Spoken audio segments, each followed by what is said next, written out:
Let me take this opportunity to greet the PIs who are here, the principal investigators who operate and manage our field work, to the citizen scientists in the room, those of you who have gone on Earthwatch expeditions, and members of the public who may be here for the first time just to find out what's this all about.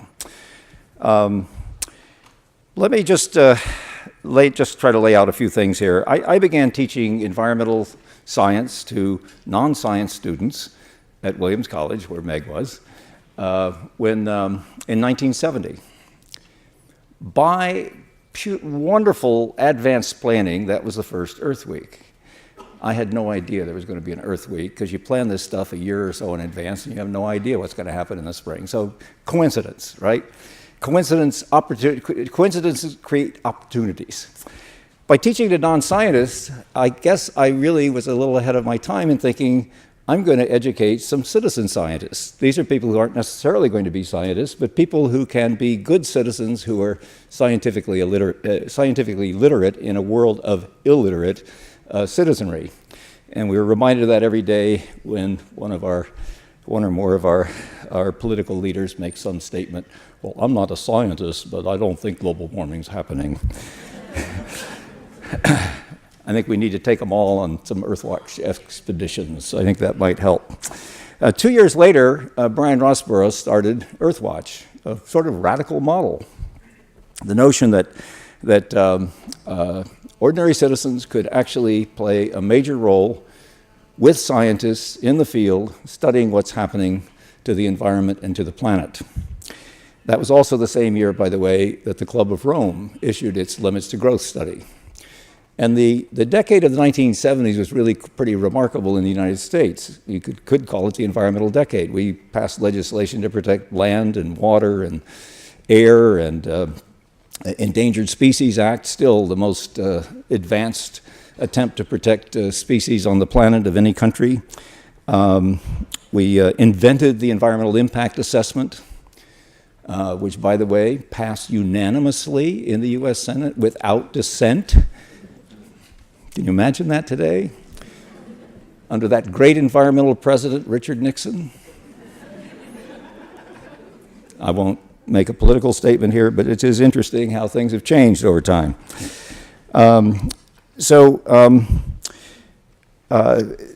What was interesting is the U.S. was way out in front during that era. The first real global threat, stratospheric ozone depletion, appeared in a single paper published in 1974 by, and the press, I love the way the press covers this, 2 California scientists say.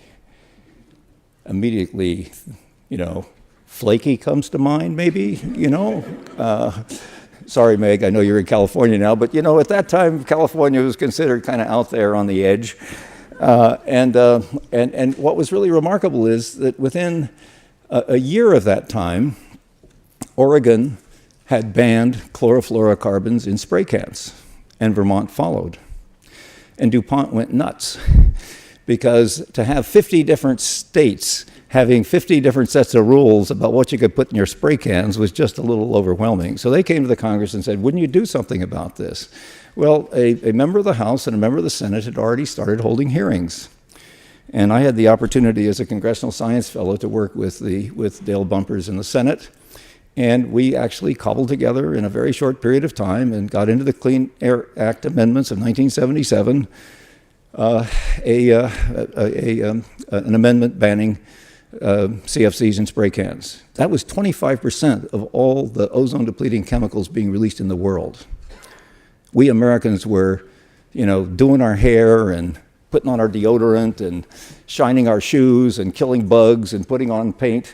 25% of all the CFCs in the world were in spray cans in the US. So we could get things done then. And what happened soon thereafter was that the Europeans joined in. And in the 1980s, really leaped ahead of us and have been ahead of us ever since in terms of environmental action and implementation. Still, in 1992, as you know, in Rio, the UN Framework Convention on Climate Change was passed. Our own George Bush I went there and signed it. He did not sign the Convention on Biological Diversity, which the U.S. is still not a party to. We're still not a party to the Law of the Sea, which has all kinds of things about the oceans and protecting them and trade, all sorts of things, fishing. But anyway, we were still hanging in there. We were still part of it. Now, even as the problems have grown, governments have become less adept at addressing them. And so I have this I've been, I'm a chemist who spent the last half of his career at a school of international relations. That's an interesting shift. A different kind of chemistry goes on in international relations than goes on in the lab. But what I began to realize is that whenever governments and intergovernmental organizations fail to do something, something arises to fill that gap. It's sort of like, the old phrase, nature abhorred a vacuum, as they used to say back in the pre-scientifically literate age. It's really, the political system abhors a policy vacuum. So what's happened is a whole range of other organizations have moved to address things. There are the non-governmental organizations that are doing things. The private sector is doing an amazing amount. I was at Earth Week in September, right after the 350.org march, and 200 CEOs and other business leaders were in a room for a day, all bragging about the things they were doing to address climate change and other issues. Did you know that the cloud, the internet cloud, uses as much electricity as Japan does in a year? That's what Tim Cook told us.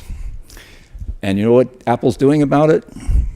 They're building solar-powered stations to power their servers. 94% of their servers are now powered by renewable energy.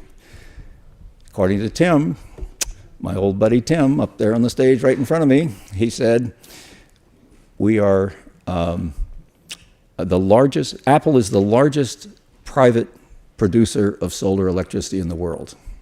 Who knew? So he was immediately asked, what are you going to do for an encore?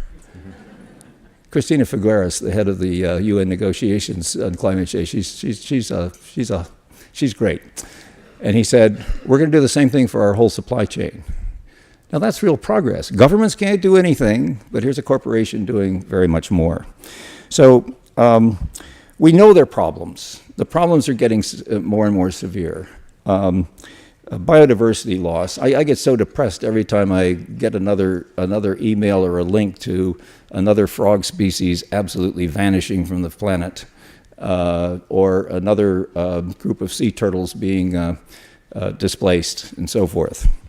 But we are also making progress there. Now, just a week ago, I returned from Iceland, or just Monday, I returned from spending 3 days in Iceland at a conference called the Arctic Circle Conference. And it was to take stock in trends in the Arctic. For the first time this past year, almost the entire surface of neighboring Greenland was underwater, was covered with water, melt water. 2 kilometers of ice, melt water. If it all goes, 7 meters of sea level rise. That's 3 feet. There goes Reykjavik, there goes Boston.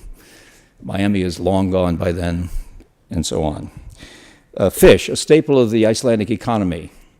Tensions because the waters have warmed, the fish have moved. There's now tension among northern Nordic nations and so forth over whose fish these are. You're catching them when they're in your zone, and you never did that before, and now there are none left for us. So this is really having consequences. So, and then there's the Arctic paradox. As the Arctic thaws, it's possible to drill for oil and gas. As you drill for more oil and gas and burn it, the Arctic thaws more. Even Iceland, 100% renewable energy from hydropower and geothermal heat, drilling for oil and gas offshore. So it's really a problem, and this has consequences for everyone. Food supply in distant lands. Africa is suffering measurably right now, and that's a problem. Now, we talk about these planetary boundaries, and in fact, Earthwatch scientists, aided by citizen scientists, are studying 5 of the 9 boundaries that have been identified: climate, biodiversity, oceans, freshwater, and land use. And Earthwatch teams have studied past civilizations to determine what happened. Why did they fail? Why are they not still around? And often it's some of the very same reasons locally for them that we're seeing globally now. So that should be an important lesson for us. Earthwatch teams, under the guidance of highly qualified PIs, have added considerably over 42 years to our knowledge of and documenting what is happening on the planet, what is happening, and making us aware of the purpose. And if you think about the Earthwatch model of citizen science, it has a twofold purpose. One is to get the science done. And field science is the critical element, the knowledge we need to know what's happening and what to do about it. The second aspect, of course, is to mobilize groups of citizens to make them citizen scientists who actually assist in gathering that information and understanding it and going away and being much more knowledgeable and sharing this knowledge with others. The citizens who engage in the Earthwatch science projects learn valuable analytical tools. They learn to be much more scientifically literate, but many of them also catch the emotional spark of realizing the deep connection, their own deep connection, to the most fundamental processes on the planet. And that spark also lies within our principal investigators. Everyone I know who has become a scientist became a scientist because they realized this connection that they had. And I might also add, the staff at Earthwatch shares that spark, and it burns in them as it does in you. And although the types of projects have evolved over time, the complexity has become much clearer. The climate changes, that changes the amount of water that's available. It changes biodiversity. And if we do land use changes, that changes the climate, and that changes biodiversity. It's no longer just looking at one thing at a time. So as we look to the future, and we need to be able to respond with appropriate actions. And having this core of citizen scientists who have been there, done that, seen that, and can come back and make changes in their own lives and that of their neighbors and families is going to be a huge, take us a huge distance towards filling this empty gap that governments have left. So we need to ask just a couple of questions about this model. You know, are there ways we can use it better? Are there projects that can be done better by very large numbers of citizen scientists as we try to monitor ever larger areas and more complex issues? I think there are. And we're already doing some of it with Water Watch. We're doing some of it in Australia with Climate Watch, where you just put it into your cell phone. You know, you do the observation and send it in, and it all gets aggregated. You could never get a bunch of researchers and the number that we need to do that kind of work and that kind of monitoring. So I see a great future for the role of our citizen scientists, and I want to just take this opportunity to thank all of you for your engagement and for the wonderful principal investigators who guide you and guide all of us in understanding the future of this planet and helping us to find solutions for addressing the problems we face. Thank you.